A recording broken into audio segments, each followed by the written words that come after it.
Me friends and ఫ్యామిలీతో సరదాగా బయటకు వెళ్ళటానికి కారు లేదా అయితే వెంటనే ఈ నెంబర్కి కాల్ చేయండి.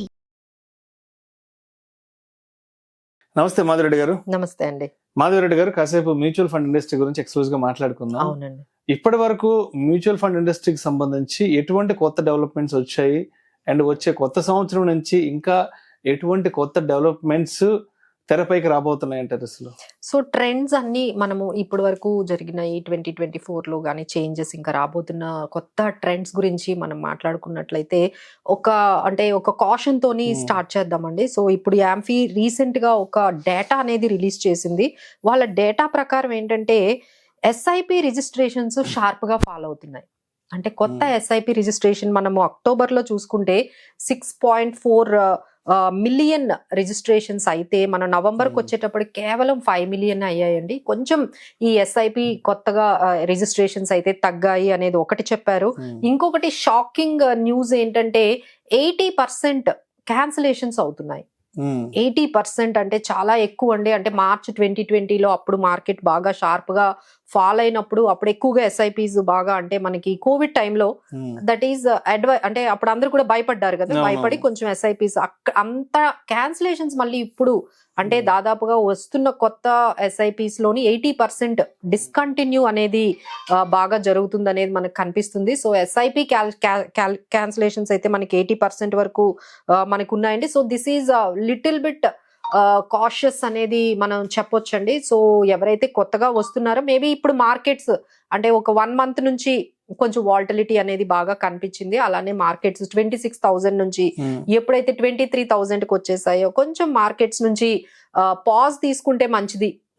ఇంకా క్లారిటీ వచ్చిన తర్వాత కొంచెం ఎంటర్ అవుదాము. ఇలా డిఫరెంట్ యాటిట్యూడ్ మనకైతే ఈ ప్రస్తుతం మ్యూచువల్ ఫండ్ ఇండస్ట్రీలో అయితే కనిపిస్తుందండి. Wait and watch, market stabilise అయిన తర్వాత మళ్ళీ ఎస్ఐపి మొదలు పెడదాము, ఇప్పుడు పాజ్ చేద్దాము, ఇప్పుడు మార్కెట్స్ చాలా హైలో ఉన్నాయి, ఇప్పుడు ఏమి ట్రెండ్ ఏమి కనిపించట్లేదు, అసలు మార్కెట్ లో ఈ 3-4 మంత్స్ నుంచి పెరుగుతున్న వాళ్ళకి పెద్దగా రిటర్న్స్ రాలేదు.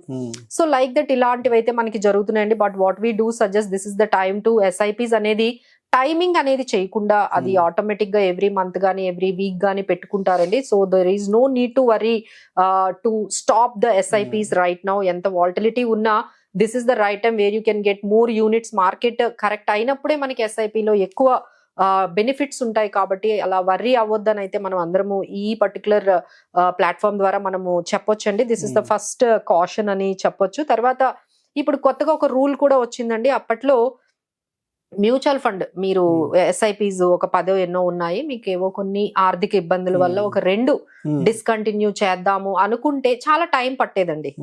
అంటే ఒక ఎస్ఐపి క్యాన్సిల్ చేయాలి అంటే ఒక 10 days గానీ లేకపోతే కొంతమందికి ఇంకొంచెం టైం కూడా పట్టేది. ఇప్పుడు ఏం చేశారంటే సెబీ కొత్తగా ఇన్స్ట్రక్షన్స్ ఏమి ఇచ్చారంటే 2 days లోనో లేకపోతే మాక్సిమం ఒక 4 days లో మాత్రమే మీ ఎస్ఐపి క్యాన్సిలేషన్స్ అయిపోయే అవకాశం ఉందండి. సో అంత డిలే అయితే మీకు జరగదు. సో అది ఒక కొత్త సెబీ గైడ్ లైన్స్ అనేవి మనకి ఈ మ్యూచువల్ ఫండ్ ఎస్ఐపి క్యాన్సిలేషన్స్ లో అయితే తీసుకొచ్చారండి. So they have given these instructions to all AMC houses కానీ డిస్ట్రిబ్యూటర్స్ ద్వారా కానీ ఎవరు వెళ్ళినా సరే ఎస్ఐపి క్యాన్సిలేషన్స్ కొంచెం ఫాస్ట్ గానే జరుగుతాయి. ఇది ఒక మనకి మ్యూచువల్ ఫండ్ లో వచ్చిన కొత్త అప్డేట్. అండ్ తర్వాత ఏంటంటే లోన్ ఎగైనెస్ట్ మ్యూచువల్ ఫండ్స్. ఎందుకంటే ప్రతి ఒక్కరికి కొంచెం ఇబ్బందులు వస్తాయండి, ఆర్థిక ఇబ్బందులు వస్తాయి. లేదు ఇంట్లో ఎవరికో హాస్పిటలైజేషన్ అవ్వడం కానీ, లేదు మీరు ఏదైనా ఇల్లు కొనుక్కుంటున్నారు, ప్లాట్ కొనుక్కుంటున్నారు, కొంచెం మనీ అడ్జస్ట్ అవ్వట్లేదు, లేదు వెకేషన్కి వెళ్తున్నారు, కొంచెం మనీ కావాల్సి వచ్చింది, ఇంట్లో ఏదో ఫంక్షన్. సో ప్రతి దానికి ఏం చేస్తున్నారంటే ఈ మ్యూచువల్ ఫండ్స్ ఈజీగా 2-3 days లో రిడెంప్షన్ కి వెళ్ళిపోతే మనకి ఆ అమౌంట్ వచ్చేస్తుంది. ఇప్పుడు మీకు ఇన్సూరెన్స్ అనుకోండి రావు, అలానే ఒక ఏదైనా ప్లాట్ ఉందనుకోండి వెంటనే అమ్మలేరు, అలానే ఎఫ్డి చేశారంటే అది కూడా క్యాన్సిలేషన్స్ ఇవన్నీ కూడా అవుతాయి. సో ఈజీగా వాళ్ళకి ఏం కనిపిస్తుందండి, మ్యూచువల్ ఫండ్స్ ఒకటి కనిపిస్తుందండి. ఈ ట్రెండ్ అయితే బాగా కనిపిస్తుంది. ఇమీడియట్ గా ఏ అవసరానికైనా, చిన్న అవసరానికి పెద్ద అవసరానికి కూడా ప్రతి దానికి ఏంటంటే ఈ మ్యూచువల్ ఫండ్స్ రిడెంప్షన్ చేసేయడం అనేది మనకి కొత్తగా ఈ టైంలో బాగా అందరూ చేస్తున్నారండి. సో దట్ ఈజ్ వాళ్ళకి ఏంటంటే మనం ఒక కొత్త సొల్యూషన్ ని తీసుకొచ్చామండి. దాన్నే లోన్ అగైనెస్ట్ మ్యూచువల్ ఫండ్స్ ఇప్పుడు ప్రతి దగ్గర అవైలబుల్ గా ఉన్నాయండి. మేము కావాలంటే మీకు హెల్ప్ చేస్తాము, బట్ డోంట్ రిడీమ్ అండి. రిడీమ్ అయితే అస్సలు చేయొద్దు. దానివల్ల ఏమవుతుందంటే మీరు ఎన్నో ఇయర్స్ నుంచి తక్కువ ఎన్ఏవికి మీరు కొనుక్కున్న యూనిట్స్ అన్ని కూడా మీకు సిఏజిఆర్ 15 to 18% వచ్చే సిఏజిఆర్ ని మీరు ఇమీడియట్ గా ఇప్పుడు రిడీమ్ చేయడం వల్ల మీరు ఏదైతే గోల్ ఏదైతే అనుకున్నారో రిటైర్మెంట్ ప్లాన్ గానీ లేకపోతే మీ పిల్లల హైయర్ ఎడ్యుకేషన్ గానీ ఇవన్నీ అనుకుంటారండి. బట్ 2 years అవ్వగానే దాన్ని ఇమీడియట్ గా షిఫ్ట్ అయిపోవడము, ఎప్పుడైనా అవసరాలకి ఆ అమౌంట్ అంతా తీసేయడం జరుగుతుంది. సో ఇమీడియట్ గా రిడీమ్ చేయకండి. దానికి ఇంకొక సొల్యూషన్ ఉంది, దట్ ఈస్ లోన్స్ తీసుకోవచ్చు. మీకు కావాలి అంటే ఒక ₹1,00,000 కావాలి, 2,00,000 కావాలి, ప్రతి చిన్నదానికి రిడీమ్ చేసేస్తున్నారండి. సో కనీసం 20,000 దగ్గర నుంచి మీరు 1 crore వరకు కూడా మీకు కావాలి అనుకుంటే మీ మ్యూచువల్ ఫండ్ యూనిట్స్ ఏదైతే మీకు పోర్ట్ఫోలియో ఉందో దాని మీద 50% వరకు, అంటే మీకు 10 లక్షలు ఉందంటే 5 లక్షల వరకు దాదాపుగా మీకు లోన్ అనేది 2-3 hours లోనే మీకు అందుబాటులోకి తీసుకొస్తారు. అలానే మీకు ఆ ఇంట్రెస్ట్ అంటే ఇప్పుడు మార్కెట్స్ ఇప్పుడు మనం చూసుకుంటే CAGR 15% అంటున్నారు, అందులో మీకు 12% ఇంట్రెస్ట్ పోయినా మీకు ఇంకా 3% అనేది పెరుగుతూ ఉంటుంది. సో ఇలాంటి డెసిషన్స్ మీరు ఇమీడియట్ గా రిడెంప్షన్ అనే డెసిషన్ అయితే తీసుకోకండి. ఒక్కసారి మేము చెప్పిన ఈ ఆప్షన్ కూడా లోన్ అగైనెస్ట్ మ్యూచువల్ ఫండ్స్ కూడా ఉంది. మీకు కావాలి అంటే we can help you out in this regard. So these are all the things. So ఈ క్వాంట్ మ్యూచువల్ ఫండ్స్ కి సంబంధించి కూడా కొత్త డెవలప్మెంట్ వచ్చింది కదా, దాని గురించి కూడా డీటెయిల్ గా చెప్పగలరు? యా అంటే ఇంతవరకు మన మ్యూచువల్ ఫండ్స్ అంటే large cap funds, mid cap funds, small cap funds, recent గా మనం సెక్టార్ ఫండ్స్, థిమటిక్ ఫండ్స్, ఇంకా నెక్స్ట్ లెవెల్ కి వెళ్ళి మొమెంటమ్ ఫండ్స్ ఇలాంటివన్నీ చూసామండి. ఇప్పుడు కొత్తగా మార్కెట్ లోకి క్వాంట్ ఫండ్స్ అనేవి వచ్చాయండి. అంటే క్వాంట్ మ్యూచువల్ ఫండ్ కాదు, అది క్వాంట్ ఒక కేటగిరీ. అది అంటే అది ఒక ఆల్గోరిథం ద్వారా జరుగుతుందండి. అంటే హ్యూమన్ ఇంటర్వెన్షన్ లేకుండా ఒక అంటే ఒక AI బేస్డ్ యూజ్ చేసి, అంటే ఆర్టిఫిషియల్ ఇంటెలిజెన్స్ ని బేస్ చేసి, ML అంటారు, అంటే మెషిన్ లెర్నింగ్ అంటారు. సో ఈ అన్ని క్వాంటిటేటివ్ టెక్నిక్స్ యూజ్ చేసి ఒక మెషిన్ ద్వారా ఒక ఫండ్ ని మేనేజ్ చేస్తామండి. దీన్ని అంటే ఇంతవరకు మనకి ఏం తెలుసు, ఒక ఫండ్ మేనేజర్ ఫండమెంటల్ అనాలిసిస్ చేసి, టెక్నికల్ అనాలిసిస్ చేసి, సెక్టార్ అనాలిసిస్ చేసి, ఎకనామిక్ అనాలిసిస్ చేసి, ఫైనల్ గా మీకు ఒక పోర్ట్ఫోలియో మీ ఫండ్ ఆబ్జెక్ట్ బట్టి పెడుతూ ఉంటారు.